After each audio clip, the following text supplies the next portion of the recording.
ଆଉ ନାହିଁ ଆଗ ଭଳି ସେହି ଭିଡ଼। ନାହାନ୍ତି ଲକ୍ଷ ଲକ୍ଷ ଭକ୍ତ। ଫାଙ୍କା ପଡ଼ିଛି ଆଜି ବଡ଼ଦାଣ୍ଡ। କେବେ ହେବ କରୋନାର ହିଁ ମୁକାବିଲା?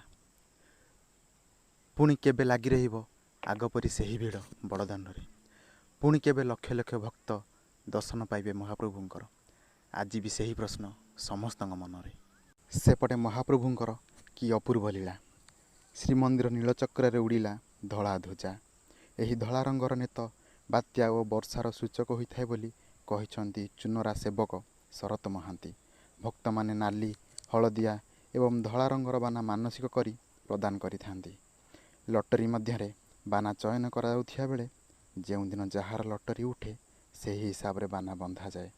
ତେବେ ବିଧିର ବିଧାନ ବଡ଼ ବିଚିତ୍ର। ଯେଉଁଦିନ ପାଣିପାଗରେ ବର୍ଷାର ସୂଚନା ଥାଏ ସେଦିନ ସ୍ୱତଃପ୍ରବୃତ୍ତ ଭାବେ ଧଳା ବାନା ଉଡ଼େ ବୋଲି ବିଶ୍ୱାସ ଥିବା କହିଛନ୍ତି ଚୁନରା ସେବକ।